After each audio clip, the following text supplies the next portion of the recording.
नमस्ते सबैजनालाई। आज हामी कम्प्युटर मेमोरीको बारेमा एक्सप्लेन गर्न गइरहेछौँ, पढ्न गइरहेछौँ। आजको हाम्रो टपिक भनेको के त? Computer memory. यसमा हामी कम्प्युटर मेमोरी के हो र कम्प्युटर मेमोरीले के काम गर्छ र यसको टाइप्सहरूको बारेमा पढ्न गइरहेछौँ। सर्वप्रथम कम्प्युटर मेमोरी डिफाइन गर्दाखेरि computer memory is electronic storage area of computer. Computer को इलेक्ट्रोनिक स्टोरेज जहाँ के हुन्छ त डाटालाई स्टोर गर्ने गर्छ, त्यस्तो ठाउँलाई नै हामी कम्प्युटर मेमोरी भन्ने गर्छौं। कम्प्युटर मेमोरीमा डाटा जहिले पनि के गर्छ त डाटा इन्स्ट्रक्सन सफ्टवेयरहरुले चाहिँ हामीले स्टोर गर्ने गर्छौं। It is used to store data, information, audio, video, software, etc. यिनीहरुलाई हामीले के गर्छौं त डाटा स्टोर गर्ने गर्छौं in the form of binary digits. जति पनि इन्फर्मेसन स्टोर हुन्छ सबै इन्फर्मेसन के हुन्छ त बाइनरी डिजिट्स को मा स्टोर हुन्छ, बाइनरी डिजिट को फर्ममा। दैट इज के त या त 0 र 1 को फर्ममा चाहिँ डाटाहरुलाई मेमोरीमा स्टोर गर्ने गर्छ। चाहे त्यो भिडियो होस्, चाहे त्यो फोटो होस्, चाहे त्यो हामीले बोलेको अडियो होस् अथवा सफ्टवेयर होस्, सबैले के गर्छ त 0 र 1 मा चाहिँ स्टोर गर्ने काम गर्छ कम्प्युटर मेमोरीले। अब कम्प्युटर मेमोरीलाई हामीले दुई टाइपमा डिभिजन गर्न सक्छौं। यसलाई हामीले के भन्छौं त memory is divided into two types, primary memory र सेकेन्डरी मेमोरी। यसैलाई हामी एक्सिलरी मेमोरी र यसलाई हामीले मेन मेमोरी भनेर पनि चिन्ने गर्छौं। Memory is divided into two types, primary memory and secondary memory. Further यिनीहरुको डिभिजन छ। यसलाई हामीले र्याम रोम मा डिवाइड गरेर पढ्छौं। र्याम रोम भने यहाँ हामी के गर्छौं त म्याग्नेटिक अप्टिकल र म्याग्नेटो अप्टिकल पनि डिवाइड गरेर। अब यसमा विभिन्न छ hard disk, CD, DVD, flash drive, यो सबै के आउँछ त सेकेन्डरी मेमोरी भने र्याम र रोम हामी प्राइमरी मेमोरीमा पढ्ने गर्छौं। फेरि फर्दर र्याम को डिभिजन गरेको छ, रोम को डिभिजन गरेको छ। म्याग्नेटिक डिस्कमा हाम्रो हार्ड डिस्क आउँछ, फ्लपी डिस्क आउँछ, अप्टिकल डिस्कमा सीडी डीवीडी आउँछ, फ्ल्याश ड्राइभ छन्, फ्ल्याश ड्राइभमा पनि हामीले यहाँ फ्ल्याश मा डिभिजन गर्न सक्छौं। यसरी के गरेको छ त कम्प्युटर मेमोरीलाई चाहिँ दुई टाइपमा डिभिजन गरेको छ। अब त्यसपछि हामी प्राइमरी र सेकेन्डरी मेमोरीको बारेमा पढ्न गइरहेछौं। के थियो त प्राइमरी मेमोरी। प्राइमरी मेमोरी कसलाई भने त त्यस्तो टाइपको मेमोरी जुन कम्प्युटरसँग डाइरेक्टली कम्युनिकेट गर्छ, डाइरेक्टली मदरबोर्डमा अट्याच गरेको हुन्छ र जसले प्रोसेसिङ र कम्प्युटरलाई स्टार्ट गर्नलाई हेल्प गर्छ भने त्यस्तो मेमोरीलाई हामी के भन्छौं त प्राइमरी मेमोरी भन्छौं। The types of memory which is directly used by microprocessor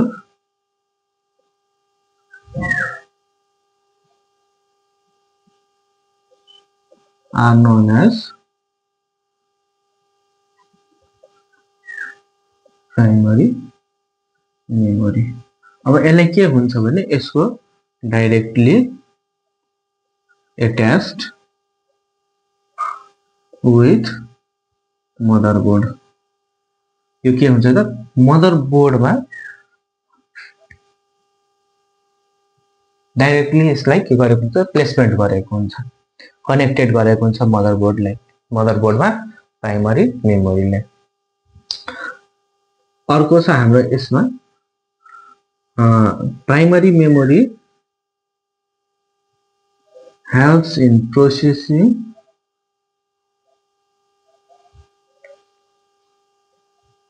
or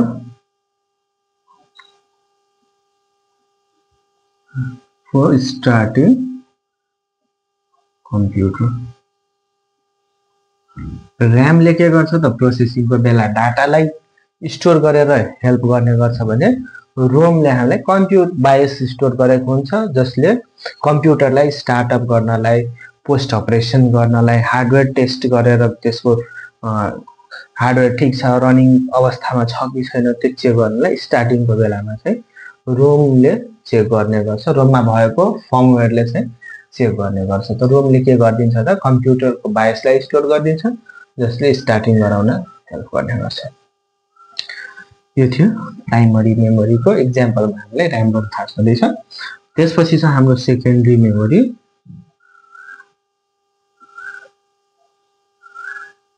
second नम्बरमा सेकेन्डरी मेमोरीले हामी के भन्छ the types of memory which is indirectly connected to motherboard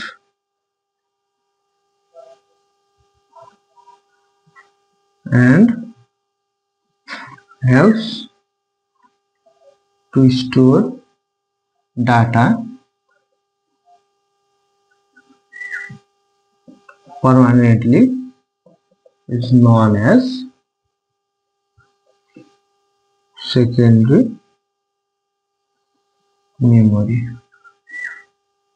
यो सेकेन्डरी मेमोरी डाइरेक्टली कनेक्टेड नभइकन प्यासकोडबाट केही तार प्रयोग गरेर चाहिँ कनेक्टेड गरेको हुन्छ भने मदरबोर्डसँग भने त्यसलाई हामी सेकेन्डरी मेमोरी भन्छौँ। सेकेन्डरी मेमोरीले डाटा स्टोर गर्नलाई, पर्मानेन्टली डाटा स्टोर गर्नलाई हेल्प गर्ने गर्छ, ताकि त्यो डाटालाई हामीले फ्युचरमा युज गर्न सकौँ।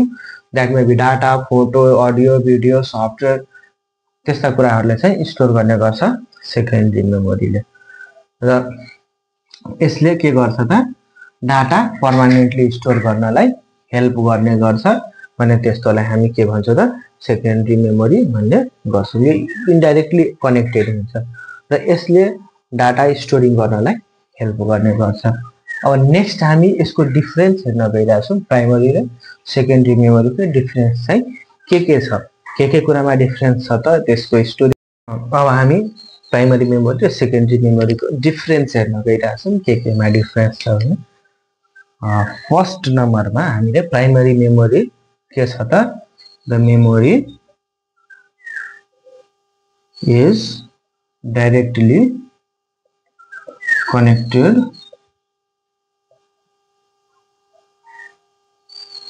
To motherboard. यसमा के हुन्छ त the memory which is indirectly connected with motherboard। के छ त अघि नै हामीले डिस्कस गरिसक्यौं, प्राइमरी मेमोरी मदरबोर्डसँग डाइरेक्टली स्लटमा कनेक्टेड हुन्छ भने सेकेन्डरी मेमोरी प्याच कोडबाट तार प्रयोग गरेर चाहिँ कनेक्टेड भएको हुन्छ। This memory is directly used by microprocessor while processing माइक्रोप्रोसेसरले डाइरेक्टली यसलाई प्रोसेसिङको बेला डाटाहरू स्टोर गर्नलाई इन्स्ट्रक्सनहरू स्टोर गर्नलाई युज गर्छ भने secondary मेमोरीलाई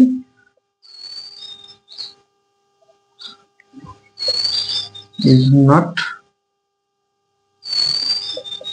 directly used by microprocessor.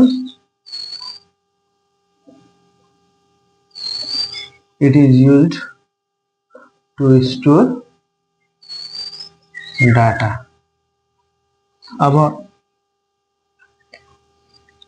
Next इसको primary memory can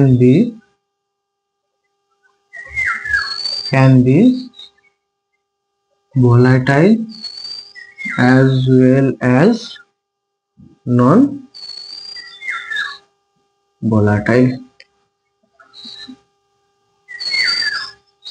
Secondary memory are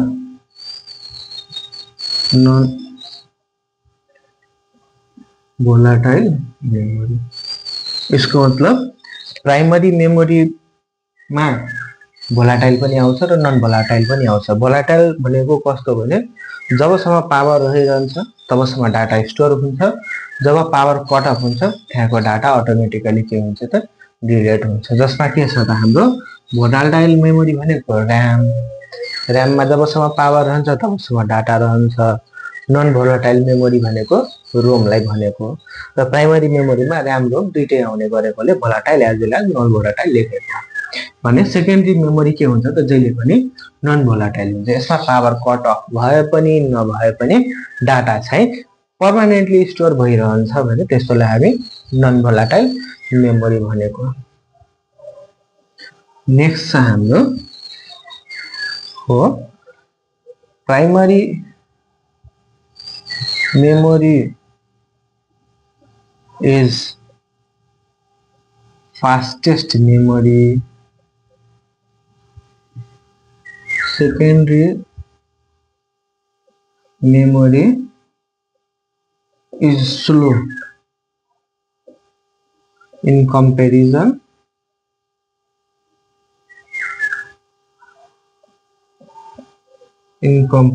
to primary memory.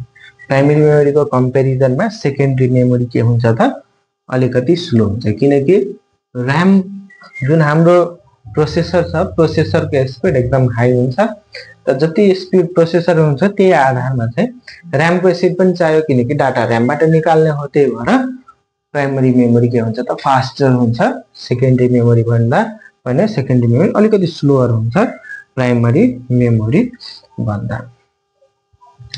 अब यसको साइज जुन छ साइज इज स्मलर। यसको साइज के हुन्छ त साइज इज अब साइजमा कुरा गर्ने हो भने त्यसको लेन्थ ब्रेथ डाइमेन्सनमा पनि यो के हुन्छ त प्राइमरी मेमोरी सानो हुन्छ र त्यसको क्यापेसिटीमा पनि प्राइमरी मेमोरी सानो हुन्छ। यसलाई तपाईले डाइमेन्सन पनि लेख्न सक्नुहुन्छ क्यापेसिटीमा पनि लेख्न सक्नुहुन्छ र सेकेन्डरी मेमोरी को साइज जुन छ जहिले पनि डाइमेन्सनमा पनि ठूलो आकारमा आउँछ र यसको क्यापेसिटी पनि के हुन्छ त अरु भन्दा ठूलो हुन्छ किनकि कस्ट पर बिट जुन छ यो RAM cost per bit high हुन्छ भने यो प्राइमरी मेमोरी को सेकेन्डरी मेमोरी को कस्ट पर बिट लो चाहिँ हुने गर्छ। अब इसको एग्जाम्पलहरु र्याम रोम इसको एग्जाम्पल में hard disk SDD hard disk drive SSD solid state drive FDD floppy disk drive CD drive CD DVD यिनीहरु चाहिँ एग्जाम्पल हो सेकेन्डरी मेमोरी को। र अरु पनि छ प्राइमरी मेमोरीलाई डाइरेक्टली माइक्रोप्रोसेसरले कन्ट्रोल गर्छ भने सेकेन्डरी मेमोरीलाई डाइरेक्टली के गर्छ त युजरले चाहिँ कन्ट्रोल गर्ने गर्छ। यसलाई लास्ट हामी टपिक लेख्यौं यसको पनि 7 नम्बरको this primary memory is controlled by microprocessor, whereas secondary memory is controlled by userले कन्ट्रोल गर्ने गर्छ। हस् यो हाम्रो मेमोरीको टपिक यही सकिन्छ। भिडियो मन परेमा लाइक, कमेन्ट र सब्स्क्राइब गर्न नभुल्नु होला। Thank you.